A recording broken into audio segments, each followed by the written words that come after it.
नाज़रीन, रुपया पैसा में आपको खुशामदीद कहते हैं। मैं हूं अली नासिर।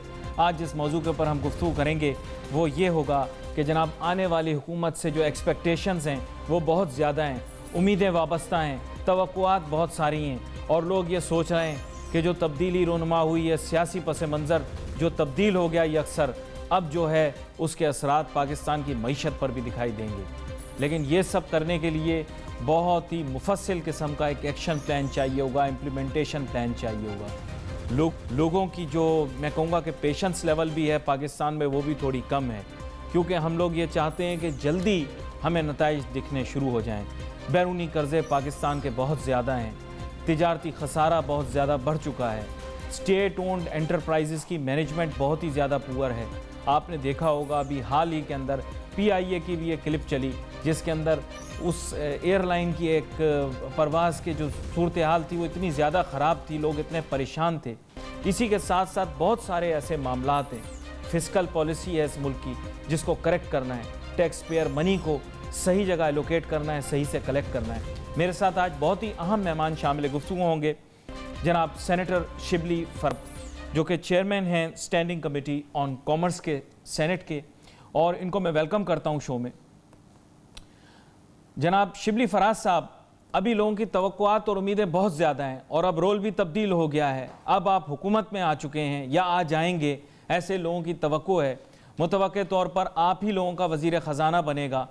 जब ये तमाम चीज़ें आपके हाथ में होंगी तो इसकी मैनेजमेंट बड़ा ही कॉम्प्लिकेटेड मामला है। अब मुझे ये बताएं कि आप लोगों की आपस में जो डिस्कशन हुई है, जो प्लान्स हैं, उसके बारे में हमारे नाज़रीन को भी आगाह करें, आवाम को भी बताएं, ताकि उनको अंदाज़ा हो सके कितनी जल्दी आप इन प्रॉब्लम्स के ऊपर कंट्रोल पा सकेंगे। शुक्रिया अली नासिर। बात यह है कि इसमें कोई शक नहीं, जिस तरह आपने इब्तिदाइये में कहा कि हमारे जो चैलेंजेस हैं वो बहुत ही बड़े हैं और ज़ाहिर है कि पाकिस्तानी अवाम की जो एक्सपेक्टेशन है पाकिस्तान तहरीक इंसाफ से, वो ज़ाहिर है कि वो भी बहुत ऊंची है। अब असल चीज़ ये है कि अगर आपको याद हो तो इमरान खान साहब ने हमेशा अपनी तकरीरों में ये कहा है कि हम आपसे झूठ नहीं बोलेंगे। पहली बात ये बड़ी अहम है, क्योंकि पाकिस्तानी कॉन्टेक्स्ट में ये इसलिए अहम है क्योंकि हमेशा हमें गलत फिगर्स दिए गए, गलत तस्वीर खींची गई, हमें ये बताया गया कि हम एशियन टाइगर बनने जा रहे हैं वगैरह वगैरह। अब हमारा जो काम होगा वो ज़ाहिर है कि ये कोई एक्सक्यूज़ नहीं है हमारे लिए कि जी ये है। हमने डे 1 से अपना जो काम है वो शुरू करना है और उसमें जिस तरह मोटी मोटी बातें हैं जी, क्योंकि आपका प्रोग्राम ज़ाहिर है कि इसका एक लिमिटेड टाइम है, तो उसमें यह है कि जी हमने तो पहली बात की थी कि हम इमीडिएटली इदारों पे अपनी तवज्जो देंगे और जो सबसे अहम तरीन इकोनॉमी के कॉन्टेक्स्ट में अगर इदारा है वो है FBR या इंटरनल वो अपना रेवेन्यू सर्विस जो है IRS। अब ये जो इदारा है मैं ये समझता हूँ मेरी ज़ाती राय में, और ये जो इकोनॉमी को या उसको ज़रा जानते हैं बिज़नेस को, तो उनको मालूम है कि ये एक ऐसा इदारा है जिसने कि पूरे मुल्क की मईशत को अपनी हिरासत में ले रखा है, जिसको हम कहते हैं has held Pakistani economy as hostage. ये एक ऐसा इदारा है जो कि बेसिकली रेंट सीकिंग और प्रेडेटरी पॉलिसीज़ का एक मरकज़ है। इसमें जो भी काम होता है, चाहे आपकी एक्सपोर्ट्स हों, चाहे आपकी इंपोर्ट्स हों, चाहे आपके जो जनरल रेवेन्यू कलेक्शन हो, इसमें इनका जो रोल है वो बहुत ही नेगेटिव रहा है। इस इदारे को हमने पूरी तरह से इमीडिएटली जो हमने पहले इसकी डायरेक्शन ठीक करनी है, इसमें ठीक लोग बिठाने हैं हमने, जो कि एक ऐसा प्लान बताएं जिसमें कि वो एक ऐसा इदारा बने जो कि मुल्क की मईशत में बजाय इसके कि वो उसको निचोड़े या उसको नीचे घसीटे, बिज़नेस को डिस्करेज करे, हर चीज़ को डिस्करेज करे, तो उसको हम बनाएंगे कि वो एक ऐसा इदारा हो जो कि अपना काम सही तरीके से कर सके और एक बड़े इंटीग्रेटेड फॉर्म में। ये नहीं है कि आपने अगर रेवेन्यू बढ़ाना है तो आपने जो बड़े मसाइल बताए उसमें से एक मैं उसमें ऐड करना चाहूँगा, वो है सर्कुलर डेट का। अब जितने भी ये PSC आपने बताए, ये इनका खसारा एक तरफ और जो सर्कुलर डेट है वो एक तरफ, यानी कि उसका जो मैग्नीट्यूड है वो आप उसका अंदाज़ा लगाएं। अब इसमें भी जो है तो जो FBR का रोल है, इसी तरह जो इंपोर्ट्स हैं या एक्सपोर्ट्स हैं उसमें क्योंकि कस्टम्स भी उन्हीं के अंडर आता है, ये सारे वो इदारे हैं कि जिसमें हमने सबसे पहले जो है तो उसको हमने रीऑर्गेनाइज करना है और उसमें इमीडिएटली हमने सही लोग बिठाने हैं। अच्छा, ये आपने बहुत अच्छी बात की है। मैं ये जानना चाहूँगा कि इसका मतलब ये है कि टॉप प्रायोरिटी में है रिफॉर्म करना टैक्सेशन मैकेनिज्म को इस वक्त। बिल्कुल बिल्कुल जी। और क्योंकि इसकी it is the need of the day. अच्छा, एक मैं ये भी महसूस करता हूँ कि there is a trust deficit that exists between the tax payers and the tax collecting authority. तो इसके बारे में भी थोड़ा सा एलाबरेट करें। नहीं नहीं, बिल्कुल, ये आपने सबसे अहम बात की है, क्योंकि कुछ चीज़ें होती हैं जो कि रियलिटी से ज़्यादा अहम होती हैं, और वो है कि ट्रस्ट। अब सबसे पहले ये है कि पाकिस्तानी अवाम का ये एक उनके कल्चर में ये आ गया है कि ये पैसे मत दो, क्योंकि इन्होंने भी अयाशी करनी है, इन्होंने चोरी करने हैं, इन्होंने ये हुकूमत के और अवाम के पे ऊपर ये पैसा खर्च नहीं होगा। तो ये एक कल्चर बन गया। अब हमें जो सबसे बड़ी एडवांटेज पाकिस्तान तहरीक इंसाफ को है, जिस पे कि मेरा ख्याल है कि हमने इलेक्शन भी जीता, वो है हमारी लीडरशिप, यानी इमरान खान। अब इमरान खान एक ऐसे शख्स हैं जिसके ऊपर पाकिस्तानी अवाम ने शो किया है पास में भी और अभी भी इंशाअल्लाह कि वो ट्रस्ट करते हैं। उनको पता है कि अगर ये कुछ पैसे जमा करेंगे तो वो सही जगह पे जाएगा। ये एक बहुत ही अहम एडवांटेज है जो कि मेरा ख्याल है कि जो माजी के हुक्मरान थे उनको ये एडवांटेज नहीं होगा। इमरान खान पूरे पाकिस्तान के लोगों को साथ लेके चलते हैं, लेके चलेंगे। और साथ में ये भी है कि मैं ये बता दूं ये चीज़ एक बड़ी क्लियरली कि देखें जी, कोई कौम भी देखें कोई भी शहीद नहीं बनता अनलेस कि वो अपनी जान दे दे। ये नहीं हो सकता कि वो जान भी ना दे और शहीद भी हो जाए। इसी तरह हमारी जो डिसिप्लिन है, हमारा जो एक फ़र्ज़ है एज अ पाकिस्तानी, वो ये है कि हमने भी कुछ अपनी जो तौर तरीका है ज़िंदगी का, या जिस तरह के हम एक ऐसी सोसाइटी बन गए हैं जिसमें कि हुकूमत के उसको माले मुफ्त के तौर पे इस्तेमाल किया जाता है। माले मुफ्त दिले बहरहम वाली बात है। तो उसमें लोगों को भी अपना हिस्सा डालना होगा। कुछ ज़ाहिर है कि हमें डिसिप्लिन लाना होगा, फिस्कल डिसिप्लिन लाना होगा अपनी इकोनॉमी में। जो प्रोविंसेस जो ओवरड्राफ्ट लेते हैं और वो अपनी जो जिस तरह हमारा PSDP चलता है, जिस तरह के हमारा जो है एक जो जिसको मैं कहता हूँ कि मॉनेटरी स्टेबिलिटी, वो आने के लिए नोट छापने नहीं बल्कि मॉनेटरी स्टेबिलिटी लाने हैं। मनी सप्लाई को हमने मैनेज करना है। और इस तरह से एक किस्म का जो हमारा ये है कि हमने थोड़ी सी ऑस्टेरिटी लानी है अपनी ज़िंदगी में। बिकॉज हम ये नहीं कर सकते कि हम अगर कोई बाहर का आए वो कहेगा कि ये तो बड़े कंफर्टेबल लोग हैं, जो गाड़ियाँ हैं, जिस तरह के हमारा रहन सहन है, जिस तरह हुक्मरानों का था, all these small things will add up. हमने अपनी एक्सपोर्ट्स को उसको हमने बूस्ट करना है और उसमें हमने जो नॉन कन्वेंशनल किस्म के हमारा जो सिर्फ एक उस पर एक्सपोर्ट्स जो हैं वो टेक्सटाइल पे मुनहसर हैं, हमने उसको डाइवर्सिफाई करना है। हमने उसको ऐसी एक्सपोर्ट्स जिस तरह के IT के एक्सपोर्ट्स हैं, जो कि मुझे बड़ी खुशी है कि आज का जो भी फिगर मुझे मिला वो अब हमने फाइनली $1 बिलियन क्रॉस कर लिया है। हमने इस किस्म के सेक्टर्स को हमने इनकरेज करना है। हमने फॉरेन इन्वेस्टर्स के लिए माहौल बनाना है। हमने जो एक्सपैट्रिएट्स हैं उनको बुलाना है, जितने एंटरप्रेन्योर हैं जो इस मुल्क में भाग गए थे बिकॉज ऑफ क्या कहते हैं ईज ऑफ डूइंग बिजनेस, हमारे यहाँ बहुत मुश्किल तरीन है। अच्छा, यहाँ पर मैं एक चीज आपसे जानना चाहता हूँ शबीर फराज साहब। एक हवा चली है हमारे यहाँ, अब वो बेसिकली इलेक्शन के अंदर भी आपका यही स्लोगन था, एफर्ट भी बहुत रही कि करप्शन को वीड आउट करें पाकिस्तान से, लेकिन अब एक हवा चली है कि जी करप्शन को पुश बैक कर दें। आप अपने एजेंडा के अंदर अभी भी कोशिश करेंगे कि करप्शन को टॉप प्रायोरिटी रखें और एंटी ग्राफ्ट जो एक कवानीन है उनको भी लाएं और एक्शन भी हो, क्योंकि लोग बड़ी एक्सपेक्ट कर रहे हैं कि करप्शन के खिलाफ बहुत एक्शन होगा। नहीं, इसमें कोई शक नहीं है। देखिए जी, हमने इसको बड़े ऑर्गेनाइज तरीके से, देखिए हमने कोई ना इकोनॉमी में ना मुल्क में कोई अफरा तफरी नहीं फैलानी है। बिकॉज आपको पता है कि लोग यहाँ पीछे छुपते हैं, या तो सियासत के, या छुपते हैं जमहूरियत के पीछे। हमारा मकसद ये है कि एक ऐसा प्लेटफॉर्म क्रिएट करना, ऐसा इदारा क्रिएट करना नैब का कि जो कि बड़ा swiftly systematically across the board वो करे, और साथ ही साथ में जितने भी इदारे हैं जो मेजर इदारे हैं उन पे जो हमने लोग बिठाने हैं, अगर वो ऑनेस्ट होंगे फिर उनको हमने यही उनकी ऑब्जेक्टिव यही होगा कि वो अपने इदारे में से करप्शन को ख़त्म करें, बिकॉज करप्शन ने एक ऐसा नासूर है, उसके बगैर आपकी इकोनॉमी ठीक हो ही नहीं सकती है। अब आप खुद देखें ना, अवाम तो जिन जिन इदारों से इंटरेक्ट कर रही है, PIA के साथ इंटरेक्ट कर रही है, पाकिस्तान रेलवे के साथ इंटरेक्ट कर रही है, फिर उसके अलावा देख रही है बड़े इदारे पाकिस्तान स्टील जैसे, तो उनकी जो कारकर्दगी देखकर अजीब सा महसूस होता है। आप लोगों के पास कोई मुफस्सिल प्लान होना चाहिए, क्योंकि मैं आपको जानता हूं कि आप बड़े मुफस्सिल अंदाज में इस मामले को देखते भी रहे हैं, बड़ी गहरी निगाह रखते हैं इन मामलात के ऊपर। तो have you developed an action plan to fix these SOEs?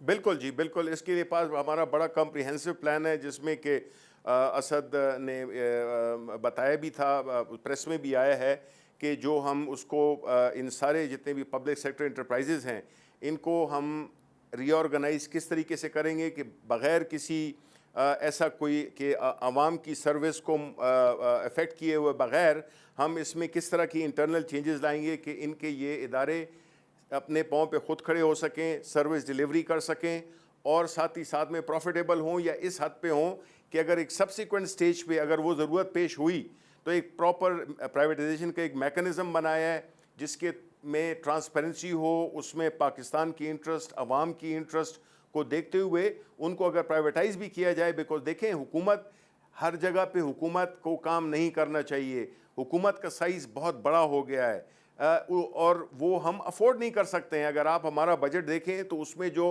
हमारी जो सैलरीज़ हैं, हमारे जो गवर्नमेंट एम्प्लॉइज़ हैं, वो बहुत ज़्यादा है। तो उसके क्या तरीके हैं? एक तो ये है कि नौकरी से निकाल दें, जो कि मेरा ख्याल है कि फ़िलहाल तो ठीक नहीं होगा, लेकिन साथ में हमने ये भी करना है कि हमने उस वो जो हमारे जो रेवेन्यू है, हमारे जो टैक्स कलेक्शन है, उसको हमने बड़ा करना है, सो दैट कि हम इसको सस्टेन भी कर सकें और उसको फिर हम मॉडर्न लाइंस पे बड़ी अहसन बात आपने की है, उसको हम प्लेस कर सकें। मुझे एक छोटी सी ब्रेक लेनी है, ब्रेक के बाद मैं वापस आऊंगा और फिर खास जो ऑस्टेरिटी का आपने जिक्र किया है, उस ऑस्टेरिटी को किस तरह से अडॉप्ट किया जाए हर लेवल ऑफ गवर्नमेंट के अंदर, उसके ऊपर हम बात करेंगे। Let's take a short break.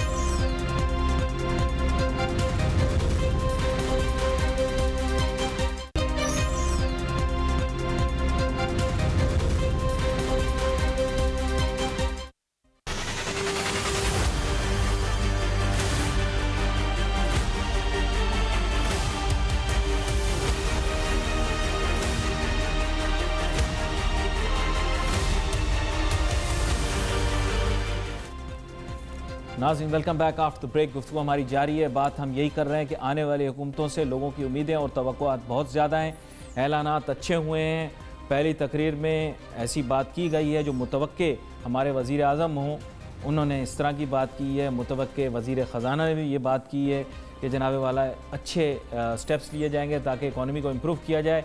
Action plan बहुत ज़्यादा कॉम्प्रिहेंसिव चाहिए और उसके लिए हम सेनेटर शिबली फराज साहब से जानने की कोशिश करेंगे कि जो ऑस्टेरिटी की बात की गई है बहुत ही खूबसूरत और अच्छी बात है, लेकिन ऑस्टेरिटी फिर हर लेवल ऑफ गवर्नमेंट में लानी पड़ेगी। शिबली फराज साहब, प्रॉब्लम ये है कि पेनिट्रेट कर चुका है ये VIP कल्चर हमारे यहाँ ब्यूरोक्रेट्स में और फिर वो पॉलिटिशियंस के अंदर तो बहुत ही ज़्यादा होता है। तो इसको किस तरह से, क्या आप नेशन वाइड इसको अप्लाई करेंगे? बिल्कुल जी, ये बिल्कुल दुरुस्त कहा आपने, ये बिल्कुल इसी तरह है। और स्पेशली जो एक ख़ास क्लास है जो कि लैंड क्रूज़र कल्चर की एक वो शो करती है, वो बात ये है कि जी जिस तरह ये चीज़ सिंबॉलिक नहीं है बल्कि ये रियल है। अब अगर इमरान खान साहब ने अगर ये कहा है कि वो प्राइम मिनिस्टर हाउस में नहीं रहेंगे, प्रेसिडेंट हाउस को भी वो कुछ वो करना चाहेंगे, जितने भी गवर्नर हाउसेस हैं इसको हम एक revenue producing rather than revenue consuming वो एंटिटीज़ हैं उस पर हम करेंगे, सादगी होगी। खान साहब ख़ुद भी जो है तो अपना उसमें पंजाब हाउस में रहेंगे, करीब भी होंगे, एक्सेसिबल भी होंगे, और साथ में जो इतनी बड़ी बड़ी ये जो ख़र्चे होते हैं प्रेसिडेंट हाउस पे, प्राइम मिनिस्टर हाउस पे, उसकी सिक्योरिटी पे, प्रोटोकॉल पे, ये जो छोटी यानी ये चीज़ें होती हैं, ये हमने देखें, हम एक गरीब मुल्क हैं, या मैं ये कहूँगा हमें गरीब कर दिया गया है हमारी इन्हीं फाका मस्तियों ने। हमारे जो हुक्मरान रहे हैं, हमारे जो ब्यूरोक्रेट्स रहे हैं, वो एक कल्चर है, देखें डेवलप करता है कल्चर लीडर। प्राइम मिनिस्टर अगर ऑस्टेरिटी करेगा वो कल्चर नीचे तक जाएगा। ये नहीं होगा कि इमरान खान या प्राइम मिनिस्टर एक कोरोला गाड़ी में आ रहा है और एक जो है तो एक दूसरा पॉलिटिशियन है वो लैंड क्रूजर में आ रहा है। ये इस कल्चर को हमें बहुत ही ज़्यादा डिस्करेज करना होगा। मैंने सुना है कि अभी इमरान खान साहब ने जो तकरीर की थी आप लोगों के अपने जो एक्सपेक्टेड लेजिस्लेटर्स हैं और कैबिनेट मेंबर्स जो फ्यूचर में हो सकते हैं, उनको उन्होंने यही कहा कि बिल्कुल सादगी से रहना पड़ेगा। अभी मैंने सुना है कि जो तकरीर की थी उन्होंने केपीके के अंदर। जी जी बिल्कुल ऐसे ही है। ये बहुत अहम है, बिकॉज इससे ये लोग आपको देखते हैं और उनको ये एहसास नहीं होना चाहिए कि ये कोई हमारे ऊपर, हम अंग्रेज़ों से जान छुड़ाई थी और हमारे ऊपर एक दूसरे वो आ गए हैं, हुक्मरान आ गए हैं और हम जो है तो ये इससे बड़ा एक पूरा सोसाइटी में एक मैसेज आता है, एक कल्चर डेवलप होता है जिसमें कि ये जो शोपन, ये जो हम दिखावे कि जो हमारा कल्चर बन गया है वो ऊपर से शुरू हुआ है कि जी आप इनके बैकग्राउंड्स देखें, इनके आप गाड़ियाँ देखें, इनका तौर तरीका, प्रोटोकॉल, ये ऐसा लगता है कि बड़ा शाहाना है। तो हमारा मुल्क उसका मुतहम्मिल हो ही नहीं सकता और हमने हर वो स्टेप लेना है जिसमें कि सादगी और वो मतलब है कि वही कायदे आज़म है कि अगर आप वो चाय के लिए आप आएँ तो उधर ये नहीं है कि उधर दस्तरखान बने हुए हों, वो कोई होटल नहीं है, ये हुकूमत का काम है। हुकूमत की जो हमारी जो वो हैं फ़राइज़ अदा करने हैं और वहाँ पे ये अयाशी का कल्चर और ये जो उसका कल्चर है कि सरकारी ख़जाना है तो इसको बस ये तो दिल बेरहम है। अच्छा तो इस किस्म की सेनेटर साहब, यहाँ पर एक अहम चीज़ ये भी है कि बहुत सारी जो मतलब अवाम है हमारी और ज़्यादातर गरीब है, वो हसरत भरी निगाहों से आपकी जानिब देख रही है कि आप कुछ ऐसे इक़दामात लेंगे जिनसे उनकी गुर्बत का ख़ात्मा होगा, महंगाई में कमी आएगी। क्योंकि अगर आप महंगाई में कमी ले आए तो that's the first bridge that you have crossed, क्योंकि उसके बाद फिर आवाम में बड़ी पजीराई होगी। कोई प्लान बनाया महंगाई कम करने का? जी बिल्कुल बिल्कुल जी, देखें प्लान तो बने हुए हैं, असल चीज़ जो है तो उसकी इम्प्लीमेंटेशन है। और आपने जो ये बातें की हैं तो मैं तो अल्लाह ताला से यही दुआ करता हूँ कि अल्लाह हमें सुरखरू करे, बिकॉज़ ये जो मकसद है ये एक बहुत नोबल एक मकसद है और उसके लिए हमें दिन रात 24 घंटे कैबिनेट को भी काम करना होगा, हुकूमत को भी काम करना होगा और इमीडिएट रिलीफ के ऐसे वो मेजर्स लिए जाएंगे जिससे कि असल चीज़ जो है वो है गरीब आवाम। उनकी लाइफ में जब तक चेंज नहीं आएगी तो मुल्क भले जितना भी जीडीपी ग्रोथ कर जाए, जितना भी हो, वो नहीं होगा। शिबली फराज साहब, मैं आपको बताऊं इस वक्त ग्राउंड रियलिटी ऐसी है कि आप बिल्कुल मतलब आप तो खुद मेरे ख्याल फर्स्ट हैंड फील भी करते होंगे, अवामी आदमी हैं, लेकिन बुनियादी तौर पर you can not even imagine the levels of poverty we are experiencing. और हमारे पास इतनी नेशनल वेल्थ है, तो किस तरह अब कोई ऐसा काम करना पड़ेगा कि लोगों को रोजगार भी मिले। बेरोजगारी बहुत है इस मुल्क के अंदर। बिल्कुल जी, उसकी वजह यह है कि जी देखें, सबसे पहली बात तो ये है कि इसमें एक कल्चर पैदा कर दिया गया है कि जो हुकूमत है वही नौकरियां देगी। हुकूमत का काम नौकरी देना नहीं है, हुकूमत का काम है कि वो एटमॉस्फेयर, वो माहौल पैदा करना, वो मौके पैदा करना जिसमें कि jobs automatically private sector create करता रहो, इकोनॉमी आपकी वाइब्रेंट हो, आपके लिए इकोनॉमिक अपॉर्चुनिटीज़ पैदा हो, उसमें फेयर कंपटीशन हो, लेवल प्लेइंग फील्ड हो और जो आपका जो वो है ह्यूमन उसमें डेवलपमेंट में आपने इन्वेस्टमेंट करनी हो। आपने देखा होगा कि जिस तरह आपने दुरुस्त कहा कि हमारे 45% जो नए बच्चे पैदा होते हैं, 45% जो हैं तो उनकी स्टंटेड ग्रोथ होती है। तो हमने तो फोकस नीचे करना है, हमने चेंज कुर्बानी ऊपर से देनी है और जो चेंज है उसका जो बेनिफिशरी हम चाहते हैं कि वो तबका, वो महरूम तबका जिसको कि जानबूझकर अपनी गलत और एक बहुत ही बेरहमाना पॉलिसीज़ की वजह से उनको गरीब रखा गया है। हम इस पे देखें, ये बात है, अब उसकी बात आती है, दूसरी साइड पे बात आती है। मैं फिर रिपीट करूंगा, सर्कुलर डेट आपका एक ऐसा कैंसर है जो कि आपको अंदर से खा रहा है और आप जनरली एहसास नहीं है।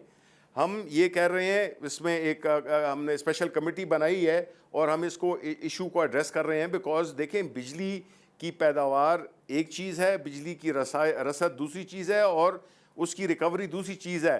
अब इधर हम एक कैश 22 सिचुएशन में फंस गए हैं पिछली हुकूमत की गलत पॉलिसीज़ की वजह से कि अब अगर आप लोड शेडिंग करते हैं तो आप कहेंगे कि जी आपने तो लोड शेडिंग कर दी, वेरेज जितनी भी बिजली हम सिस्टम में ज़्यादा डालेंगे हमारा उतना ही नुकसान होगा। यानी 100 रुपए की बिजली हम खरीदते हैं, 70 रुपए रिकवर करते हैं, तो वो 30 रुपए का नुकसान, जितनी ज़्यादा बेचेंगे उतना ज़्यादा नुकसान होगा। तो हम उस पे बड़ी इमरजेंसी में, मैं उस कमेटी को हेड कर रहा हूँ कि हम एक ऐसा तरीक़ाकार कि ये जो ब्लीडिंग हो रही है इसको रोकें, और जो लोड शेडिंग है इसको हम एक सस्टेनेबल लेवल पे ले आए। सेनेटर शिबली फराज साहब, एक चैलेंज वो एलएनजी वाला भी तो है। इन्होंने एलएनजी का मामला किया, कुछ पता नहीं। मेरे ख्याल आप बेहतर बता सकेंगे कि उसको किस तरह से आप रिजॉल्व करेंगे। देखें, एलएनजी का भी यही इशू है कि उसमें हमारी, देखें ना, जो मुल्क दुश्मन पॉलिसीज़ की गई कि जिसमें उनके साथ कॉन्ट्रैक्ट किया गया, उसमें ये गारंटी की गई कि आपको 66% जो आपके जितने भी पावर प्रोजेक्ट्स हैं 66% उनको आपको मिनिमम लेना होगा।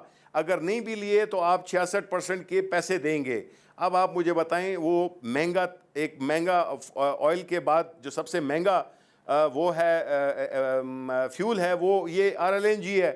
अब उसको हमें मजबूरन यूज़ करना पड़ता है, बिकॉज हमने चाहे इस्तेमाल करें या न करें उसके पैसे हमने ज़रूर देने हैं। तो ये इस किस्म की चीज़ें हैं। देखें, ये तो एक ऐसे गवर्नमेंट के कॉन्ट्रैक्ट हुए हैं और इसको हम रिवाइज़ करेंगे, बिकॉज जब जो मेरिट ऑर्डर होता है बिजली खरीदने का, जो कि वो है, उसमें ये होता है कि जो सबसे सस्ता फ्यूल होता है उसकी बिजली आप पहले ख़रीदते हैं और बाद में उसका बाकी होते हैं। इधर हमें मजबूरन, चाहे हमें ज़रूरत है कि नहीं है, वो हमें 66% की हमें मिनिमम पेमेंट करनी है, जो कि हम उनसे आरएलएनजी ले रहे हैं। तो ये चीज़ें ऐसी हैं जिसमें कि हमें ऑब्वियसली हम अपने मायदों को रिस्पेक्ट करेंगे, लेकिन हम अपने उनसे रिक्वेस्ट भी करेंगे कि हमारा जो चाइना के साथ जिस तरह हमारा फ्री ट्रेड एग्रीमेंट है, उसको हम ज़रा उनसे रिक्वेस्ट करेंगे कि हमारे पे बड़े करीबी दोस्त हैं वो, थोड़ा उसमें फिर ये आरएलएनजी का इशू हो गया, इसमें हमें अप्रोच करना पड़ेगा उनको। अच्छा सेनेटर शिबली फराज साहब, ये मुझे बताएं, do I expect to see you in the next cabinet? क्योंकि आप बड़ी वोकल, मतलब एक, जैसे मैं कह सकता हूँ कि एक वॉइस रही है बड़ी पीटीआई की, तो कुछ आपने भी वहाँ पर कोई ऐसी बात हो रही है अभी? देखें जी, ये मैंने अल्लाह ताला पे छोड़ा हुआ है, वो करे जिसमें मुल्क की भी बेहतरी हो और मेरी भी बेहतरी हो। तो इस पे तो मैं, ये तो मेरी पार्टी को डिसाइड करना है। लेकिन ये है कि मैंने जो है, जहाँ पे एनर्जी का, जहाँ के एनर्जी सेक्टर है और ट्रेड का सेक्शन है, मैंने उसमें ज़ाहिर है एज अ सेनेटर मैंने भरपूर मेहनत की है, और अगर उसमें मेरी ज़रूरत पार्टी समझती है कि मैं उसमें कुछ कर सकता हूँ, तो चलें, let's hope that whatever is good for this country happen soon. Exactly. और आपकी ये बात भी, मेरे ख्याल आप तो खैर वैसे बराह रास्त वहाँ पर मौजूद हैं, तो मेरे ख्याल आवाज़ तो आपकी वहाँ पहुँच ही गई होगी और लोगों को पता भी है। यहाँ पर एक छोटी सी ब्रेक लेंगे, ब्रेक के बाद जब वापस आएंगे तो शिबली फराज, आपसे जानना चाहूँगा कि सीपैक मंसूबे का मुस्तकबिल क्या होगा। Let's take a short break.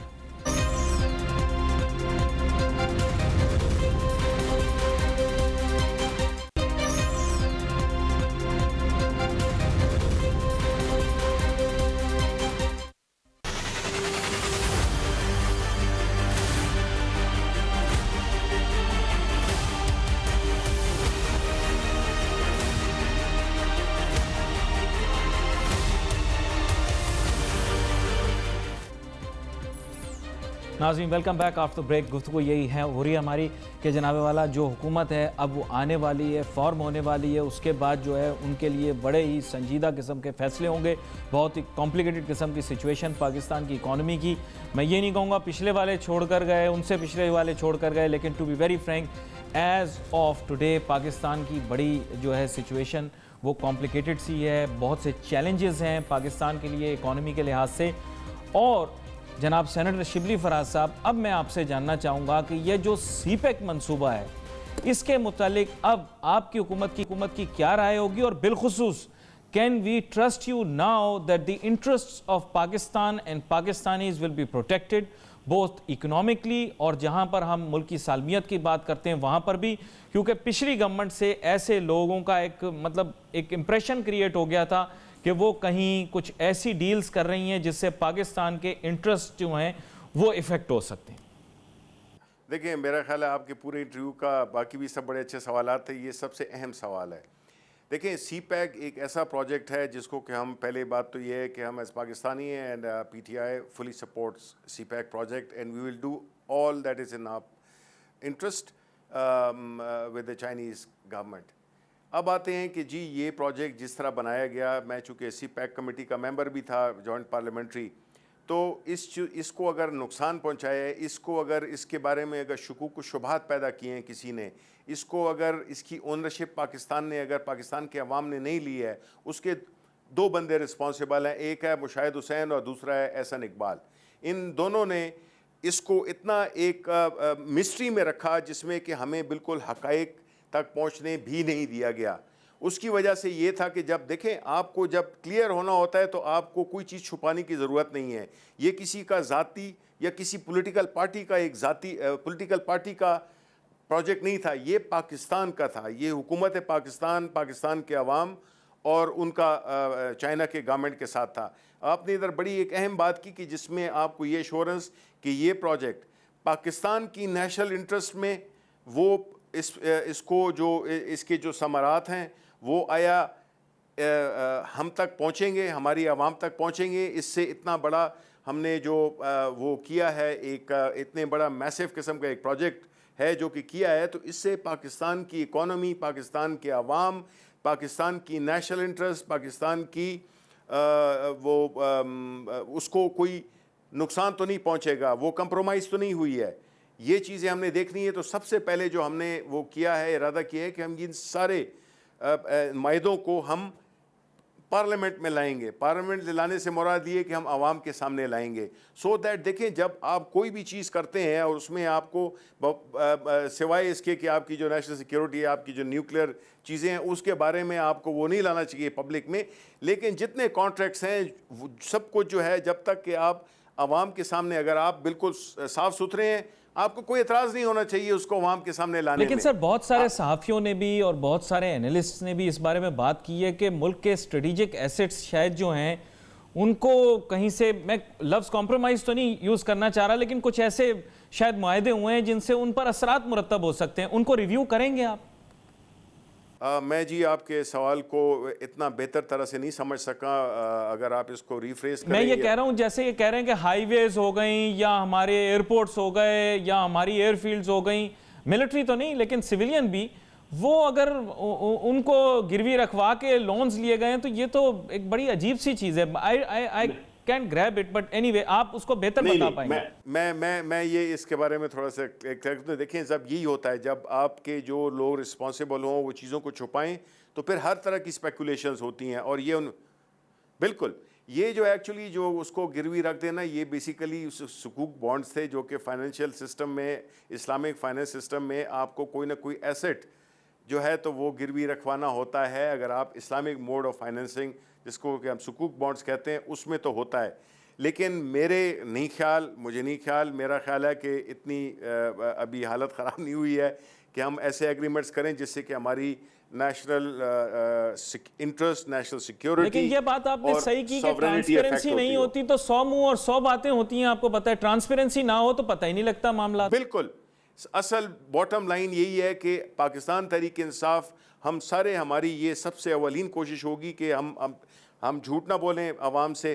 Because अगर आप झूठ बोलेंगे तो वो पकड़ा भी जाता है और उससे मुल्क का नुकसान होता है। आवाम को आप गलत तरफ ले जाएं, उनको कहें कि जी सब अच्छा हो रहा है और पीछे क्राइसिस हो, ये नहीं करना। हमने हर चीज़ में आवाम को ऑन बोर्ड लेना है। हमने पार्लियामेंट के सामने ये सारे जो बड़े मुआहदे हैं, ये हमने उनके साथ सामने रखने हैं, आवाम के सामने शेयर किए जाएं। फिर जाहिर है कि उसकी एक्सेस हर एक को होगी, एक्सेप्ट फॉर वो जो कि नेशनल सिक्योरिटी से रिलेटेड सब्जेक्ट्स हैं, वो नहीं। लेकिन अच्छा, जो है जो बाकी कमर्शियल जो, तो मैं ये चाह रहा था कि एक चीज़ आपसे पूछ लूं कि डैम्स के मुतालिक आपकी क्या राय है? देखें, डैम्स बिल्कुल ज़रूर बनने चाहिए।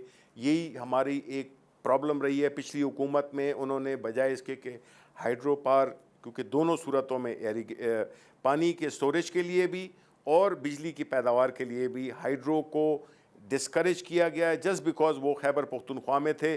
ज़्यादा साइट्स वहाँ पे हैं, वैसे तो कुछ कश्मीर में भी हैं, लेकिन जो है बुनियादी तौर पे ज़्यादा जो है वो खैबर पख्तूनख्वा में है।